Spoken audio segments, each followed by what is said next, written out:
Rationalisation में एक example के थ्रू उसको समझने का प्रयास करिए। हरों का ही रेशनलाइजेशन होता है। जो हर होते हैं डिनोमिनेटर, उन्हीं को रेशनलाइज किया जाता है। अंश का कोई रेशनलाइजेशन नहीं होता। जैसे मान लीजिए 1/√2 है। ये एक ऐसी संख्या है जो अपरिमेय के रूप में है। इसका जो डिनोमिनेटर है वो क्या है? अपरिमेय। ठीक है, इसका परिमेयीकरण करना है। इसको, इसके हर को क्या बनाना है? एक परिमेय संख्या। तो क्या करेंगे? तो आप जानते हैं कि अगर उसी संख्या के रूट से मल्टीप्लाई कर दिया जाए, √2 में √2 से मल्टीप्लाई कर दिया जाए तो क्या हो जाएगा? वो 2 हो जाएगा। √2 × √2 क्या हो जाता है? 2 हो जाता है। √2 × √2 = 2 होता है। क्यों? क्योंकि √2 को क्या लिख सकते हो? 2 की पावर 1/2। और अगले वाले √2 को क्या लिख सकते हो? 2 की पावर 1/2। और आप घातांक के नियम से जानते हो कि अगर आधार समान हो तो घातें जुड़ जाती हैं। आधार समान हो तो घातें जुड़ जाती हैं, यानी 1/2 + 1/2, यानी कि ये 2/2 हो जाएगा। मीन्स 2 की पावर 1, यानी क्या आ जाएगा? 2। इसीलिए √2 × √2 2 होता है। ठीक, अब इसको हम कैसे आगे समझें और किस तरीके से ऑपरेट करें वो देखिए। जैसे भी आप इसको फर्दर आगे बढ़ाओगे तो ऊपर तो आपका आ गया √2 1 × √2, लेकिन नीचे क्या हो जाएगा? 2। ये इसके हर का परिमेयीकरण हो गया। ये एक आसान सा प्रोसीजर है। अगर क्वेश्चन का लेवल थोड़ा सा बढ़ा दिया जाए, जैसे क्वेश्चन इस तरीके से आ जाए 1/√2 + मान लीजिए 3, और आपसे कह रहा है कि इसका परिमेयीकरण कीजिए। तो अब हर का परिमेयीकरण करना है तो इसके आप किससे मल्टीप्लाई करोगे? जो परिमेयीकरण का इसका गुणांक बनेगा वो क्या बनेगा? √2 - √3। इसी से ऊपर और नीचे आप गुणा कर देंगे। तो √2 - √3, √2 - √3 से आप इसे मल्टीप्लाई करेंगे √2 - √3 से। ठीक है, जब आप इसको मल्टीप्लाई कर रहे होंगे, इसी को परिमेयीकरण गुणनखंड भी कहा जाता है। अब जब आप इसका इससे गुणा कर रहे होंगे तो देखिए ऊपर तो सिंपल 1 से मल्टीप्लाई होने के बाद ये क्या आ जाएगा? √2 - √3। और नीचे में देखिए a + b है, a - b है। और a + b × a - b = क्या होता है? a² - b²। ठीक, तो ये क्या हो जाएगा? √2 का स्क्वायर माइनस √3 का स्क्वायर। तो यानी √2 - √3 अपान √2 का स्क्वायर 2 हो जाएगा, √3 का स्क्वायर क्या हो जाएगा? 3। ऊपर में आ गया √2 - √3 अपान -1। और इसको अगर इंटरचेंज करेंगे, माइनस को ऊपर लेके आओगे तो ये √3 माइनस क्या कर देगा? √2। यहाँ माइनस माइनस प्लस, और ये दोनों में गुणा हो जाएगा। तो इस तरीके से इसका हर का आपने परिमेयीकरण कर दिया। नीचे हर क्या आ गया? 1 आ गया। ठीक है, बात समझ में आई? तो ये संख्या क्या बन गई? रेशनलाइज हो गई। मतलब इसका हर रेशनलाइज हो गया। हर का डिनोमिनेटर रेशनलाइज हो गया, डिनोमिनेटर का परिमेयीकरण हो गया। बात समझ में आ रही है? ठीक है, अब इसके बाद और आगे बढ़ते हैं। अगला क्वेश्चन देखिए। जैसे मान लीजिए कि अभी इस तरीके का क्वेश्चन आपके साथ हो, ये लेवल 3 है, इसका रेशनलाइजेशन करना है। 2 √3 - √5 अपॉन 2 √2 + 3 √3। अब इसका परिमेयीकरण अगर गुणनखंड देखा जाएगा तो क्या मिलेगा आपको? 2 √2 - 3 √3। इसी से हम न्यूमरेटर और डिनोमिनेटर दोनों में गुणा कर देंगे। हर अंश दोनों में इसी से गुणा करेंगे। और इसका फ़ायदा ये मिलता है कि नीचे वाले का तुरंत परिमेयीकरण, यानी हर का परिमेयीकरण हो जाता है। इसीलिए इसको परिमेयीकरण गुणनखंड नाम दिया जाता है। ऊपर में मल्टीप्लाई करना है। ऊपर में करेंगे तो 2 × 2, इसको इससे करेंगे तो 2 × 4 हो जाएगा। 2 × 2 4, और √3 × 2 क्या हो जाएगा? √6। अगेन इसी से इसको करेंगे तो 2 × 3, और यहाँ प्लस है यहाँ माइनस है तो यहाँ माइनस आएगा। 2 × 3 6 हो जाएगा। √3 × √3 3 हो जाएगा। ठीक है ना? फिर उसके बाद आप इसको पकड़ेंगे। अब इसके साथ चलेंगे तो यहाँ माइनस है यहाँ प्लस है तो ये माइनस आएगा, और 2 आगे आ जाएगा। √2 × √5, तो ये कितना हो जाएगा? √2 × √5। ये कहाँ पहुँच जाएंगे हम? √2 × √5, यानी √10। 5 और इंटू 2 रूट के अंदर 10 हो जाएगा। इसके बाद अब यहाँ माइनस और माइनस है तो ये वाला साइन क्या हो जाएगा प्लस, ठीक है। 3 तो रहेगा ही और यहाँ पे 3 है, यहाँ 5 है तो कितना हो जाएगा 5 3 जा 15, ठीक है। बात समझ में आई यहाँ तक? ये तो ऊपर का आपने सारा प्लेटफॉर्म सेट कर लिया। नीचे आइए, नीचे देखिए a प्लस बी है, a माइनस बी है, यानी a square minus B square हो जाएगा किसका 2 रूट 2 इसका होल स्क्वायर माइनस 3 रूट 3 इसका होल स्क्वायर, ठीक। ऊपर वाले को आप लिख सकते हैं 4 root 6 minus 18 minus 2 root 10 plus 3 root 15। इसमें किसी तरीके का और कोई ऑपरेशन नहीं हो सकता, ना ये किसी से जुड़ सकता है ना किसी से घट सकता है, ठीक। नीचे वाला क्या होगा 2 का स्क्वायर, ये तो 4 हो जाएगा और रूट 2 का स्क्वायर क्या होगा 2 हो जाएगा। इधर 3 का स्क्वायर क्या होगा 9, ठीक, और ये रूट 2 क्या होगा 3 हो जाएगा, ठीक है ना। अब आगे बढ़िए 4 root 6 minus 18 minus 2 root 10 plus 3 root 15 upon ये हो गया 8, 4 2 जा 8 और माइनस 27 हो गया नहीं। अब इसी को सब्ट्रैक्ट कर दीजिए, इसको इसमें से माइनस करेंगे तो क्या आएगा माइनस 19 और ये 4 रूट 6 माइनस 18 माइनस 2 रूट 10, ये सब बाहर हैं। सर्ट्स जो है वो स्क्वायर रूट है, ये 50।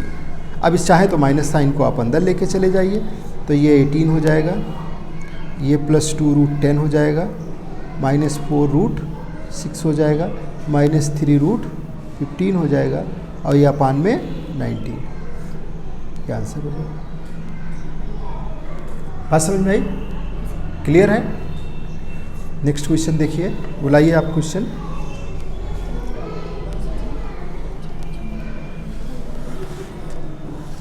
अब रेशनलाइज करना है। क्वेश्चन है 2 root 6 minus root 5 upon 3 root 5 minus 2 root 6, ठीक। अब इसको रेशनलाइज करना है तो आप क्या करेंगे, डायरेक्टली मैं स्टार्ट कर दे रहा हूँ, एक स्टेप छोड़ के आप यहाँ पे ऐसे लिखा करिए क्वेश्चन है, उसके बाद इसको फिर से कॉपी करिए, फिर स्टार्ट करिए, लिखिए कि इसके परिमेयीकरण गुणनखंड 3 रूट 5 प्लस 2 रूट 6 से न्यूमरेटर और डिनोमिनेटर हर और अंश में गुणा करने पर फिर इस करेंगे। अब डायरेक्टली अगर यहाँ पे आपने लिख दिया 3 root 5 plus 2 root 6 upon 3 root 5 plus 2 root 6, ऊपर वाला मल्टीप्लाई कर लेते हैं, 2 और 3 कितना हो गया 6 और ये 5 और 6 का मल्टीप्लाई कर देंगे तो 30, ठीक है। ये प्लस में है, दूसरा भी प्लस में है तो यहाँ साइन क्या आ जाएगा प्लस, 2 से 2 में मल्टीप्लाई करेंगे तो 4 और 6 से 6 का करेंगे तो 6 आ जाएगा, रूट 6 इंटू रूट 6 6 हो जाएगा, ठीक। यहाँ पे माइनस है, यहाँ पे प्लस है तो ये माइनस हो जाएगा, 3 का तो 3 ही रहेगा और रूट 5 इंटू रूट 5 क्या हो जाएगा 5, ठीक है। उसके बाद फिर देखिए माइनस प्लस माइनस हो जाएगा और यहाँ पे 2 और रूट 5 इंटू रूट 6। बात समझ में आ रही है? अपॉन में अब देखिए a plus a minus B a plus B, तो ये क्या हो जाएगा 3 रूट 5 इसका होल स्क्वायर और माइनस 2 रूट 6 इसका होल स्क्वायर। अब ये देखिए ध्यान से ऊपर वाले को सिंप्लीफाई कर लेते हैं तो ये हो जाएगा 30 प्लस 24 माइनस 15 और ये 2 और 30 माइनस 2 रूट 30। दोनों का प्लेटफॉर्म सेम है, दोनों की कोटि क्या है 2 है, आप आसानी से मल्टीप्लाई हो जाएंगे, ऑर्डर 2 है दोनों का। और इधर क्या हो जाएगा 3 3 जा 9 इंटू 5 माइनस 4 इंटू 6 होगा या नहीं, ठीक है। इसके बाद में फिर आगे बढ़ेंगे, देखिए 6 रूट 30 माइनस 2 रूट 30, तो जो 30 रूट 30 में से रूट 30 घट सकता है, ठीक है।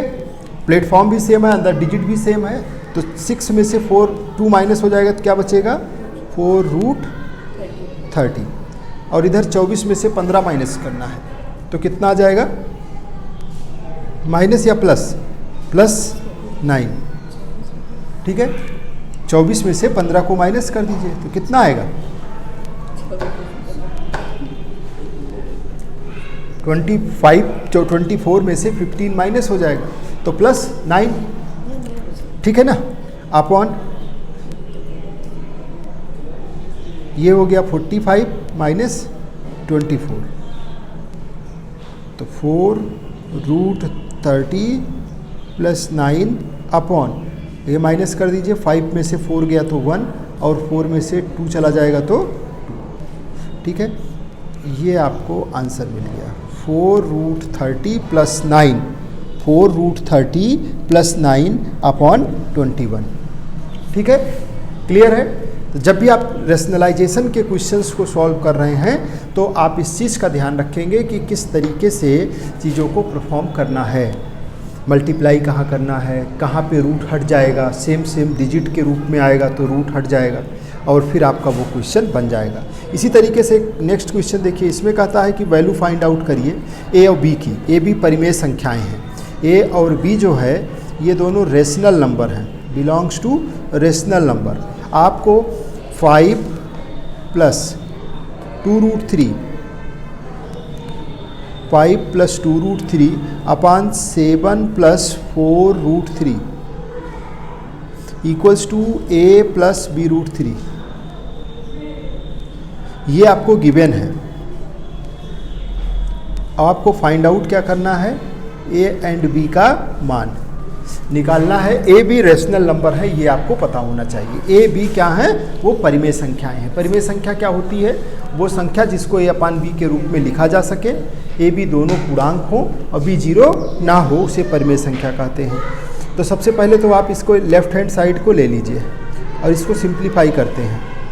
5 + 2√3 अपॉन 7 + 4√3।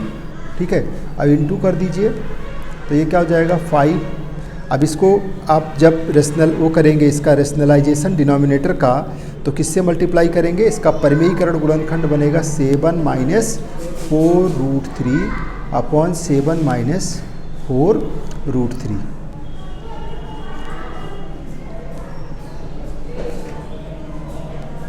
तो 5 को 7 से मल्टीप्लाई करेंगे तो 5 सते कितना हो जाएगा 35। फिर 5 को 4 से करेंगे तो 5 चौको 20√3। फिर उसके बाद में प्लस करेंगे तो 7 दूनी 14√3। फिर आगे बढ़ेंगे तो 2 × 4, 4 2 जा कितना हो जाएगा 8√3 × √3 3। यहाँ तक बात समझ में आई। और नीचे वाला अगर ध्यान से देखो तो a + b और a - b है, तो क्या हो जाएगा a² - b²।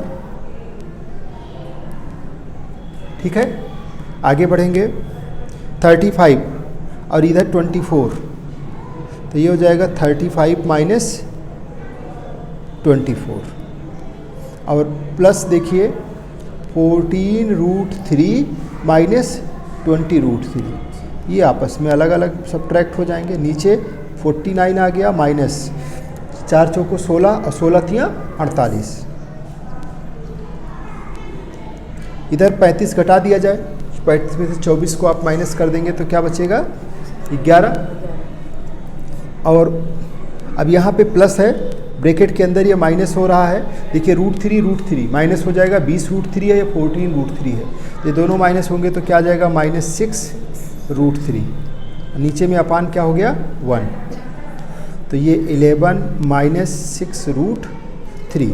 अब इसको अगर RHS के बराबर, ये तो आपका लेफ्ट हैंड साइड था, अब लेफ्ट हैंड साइड को अगर राइट हैंड साइड के बराबर करें तो यानी कि 11 - 6√3 जो आपको गिवन है, LHS इक्वल्स टू क्या दिया हुआ है a + b√3 इक्वल्स टू क्या है a + b√3। अब कंपेयर कर लेंगे दोनों तरफ, √3 वाला √3 छोड़ दो तो a बराबर तो 11 आ गया, a बराबर क्या हो गया 11। अब b बराबर क्या आ गया, b बराबर -3। क्यों, इसको और सही तरीके से लिखोगे तो 11 + -6√3। ठीक है, तो 11 ये 6 यहाँ लगा लो, इसको आप इस तरीके से यूज़ कर लिख लो यहाँ पे, हाँ -6√3। तो देखो a + b√3, तो b बराबर कितना हो गया -6, 11 + -6√3, तो a = 11 और b = कितना हो जाएगा -6, b = क्या हो जाएगा -6। ठीक है, a = 11 और b = -6। क्लियर है? तो इस तरीके से ये क्वेश्चंस को सॉल्व किया जाएगा, चाहे जितना बड़ा हो आप उसको उसी तरीके से हैंडल करते चले जाएंगे। ठीक है।